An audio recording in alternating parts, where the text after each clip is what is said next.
Hello viewers, আসসালামু আলাইকুম। শান্তা সল পেজে সবাইকে স্বাগতম। গ্রামের পথ ধরে সবুজ গাছপালা পেরিয়ে আজ আমরা যাচ্ছি বিক্রমপুরের কাজীর পাগলায়,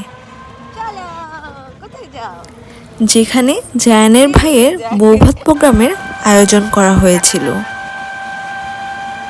যদিও আমাদের বাসা থেকে খুব বেশি একটা দূরে নয় জায়গাটা। আশেপাশের প্রাকৃতিক সৌন্দর্য উপভোগ করতে করতে আমরা চলে যাচ্ছি আমাদের কাঙ্ক্ষিত জায়গায়। আজকেই ছিল এই বিয়ের আয়োজনের শেষ প্রোগ্রাম, যেটা বউয়ের এই বাড়িতে প্রথম দিন এবং সবচেয়ে স্পেশাল একটি দিন। আর জায়ানও তার ভাইয়ের বিয়ের রিসেপশন পার্টিতে অ্যাটেন্ড করার জন্য খুবই এক্সাইটেড ছিল।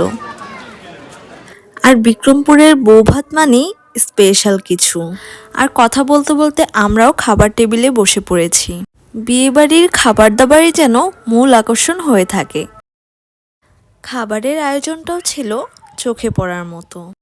খাবারের প্রথম ভাগে ছিল চিকেন ফ্রাই, পোলাও, ভেজিটেবলস। আজকের আয়োজনে আমার কাছে পোলাও দিয়ে ভেজিটেবলটা খেতে বেশ মজা লেগেছিল। আর বিয়েবাড়ির ভেজিটেবলটা অন্যান্য জায়গার তুলনায় একটু আলাদাই হয়ে থাকে।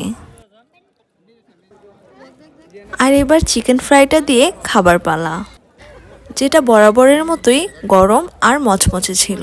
খেতে খেতে জায়ানকে দেখছি তার বাবার চিকেন ফ্রাইটা নিয়ে দুষ্টুমি করছে।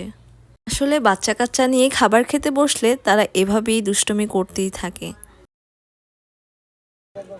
যদিও খাবার খেতে বসলে আমাকে জায়ানকে নিয়ে এত প্যারা খেতে হয় না, তার বাবাই তাকে সামলায়।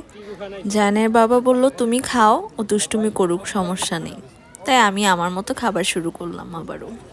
এদিকে যে যার মতো খাবার খাওয়ার ব্যস্ত, তাই সবাইকে একটু ভিডিওতে নেওয়ার চেষ্টা করলাম।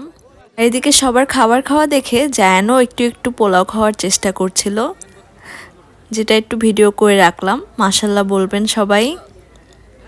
আমার ছেলেটা আস্তে আস্তে নিজের হাতে খাওয়ার চেষ্টা করছে। আর শেষ ভাগে নিয়েছিলাম গরু ভুনা, যেটা টেস্টটাও খুব ভালো ছিল। আর শেষ পাতের প্রধান আকর্ষণ ছিল ডেজার্ট হিসেবে মিষ্টি দই। খাবারের টেবিলের ভিড় দেখে বোঝাই যাচ্ছিল আয়োজনটা সফল। মিষ্টি দইটার স্বাদ ছিল এক কথায় অসাধারণ। জায়ান তো মিষ্টি দইটা খুব পছন্দ করেছিল, মাশাআল্লাহ।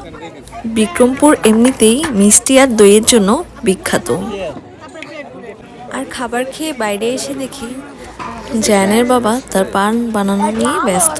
আসলে সে যে পানের কি স্বাদ পেয়েছে জানি না। যেখানেই পান দেখবে তার তো খেতেই হবে। আর আমি তাকে বলছিলাম, তুমি এই বয়সে এত পান খাও, বুড়ো হলে কি করবা? আর জায়ানও অবাক হয়ে তার বাবার পান বানানো দেখছে।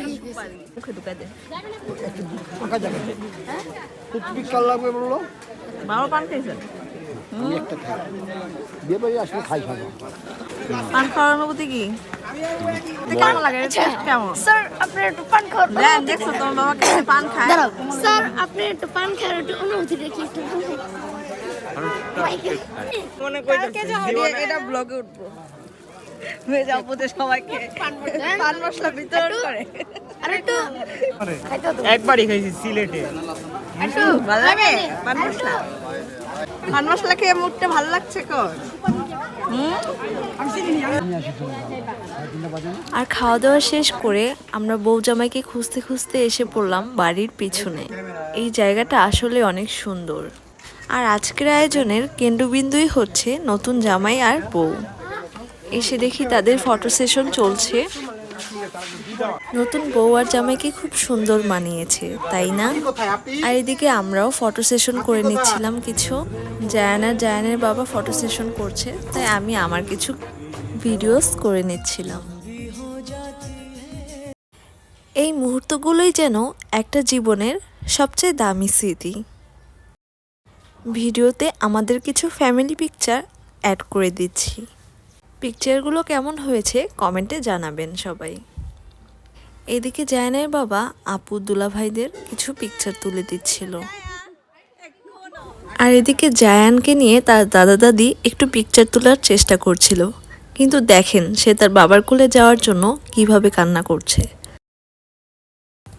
সে যে এই বয়সে কতটা অভিমান করতে পারে তাকে না দেখলে বোঝার উপায় নেই। এদিকে জায়ানের বাবা জায়ানের বয়সী আরেক বাবুকে কোলে নিয়ে দুষ্টুমি করছিল। এভাবেই ভালোবাসা আর আন্তরিকতার সাথে বিদায় জানিয়ে শেষ হলো আজকের বিক্রমপুরের আয়োজিত রিসেপশন। যেতে যেতে নতুন জামাইয়ের সাথে দেখা হলো সবার, কুশল বিনিময় হচ্ছে সবার সাথে। আর জায়গাটা মেন রোড থেকে অনেকটা ভিতরে হয়, অটোরিকশা তেমনভাবে আসে না সচরাচর, তাই আমরা হেঁটে হেঁটেই মেন রোডের কাছে যাচ্ছিলাম। জায়ানের আব্বু পিছন থেকে আমার কিছু ভিডিও করে দিচ্ছিল। এদিকে জায়ান আইজা বুড়ির সাথে দুষ্টুমি করছিল আর আমরাও অটোরিকশার অপেক্ষায় ছিলাম। ভিডিওটা ভালো লাগলে লাইক কমেন্ট আর শেয়ার করতে ভুলবেন না। আজকের মতো এ পর্যন্তই।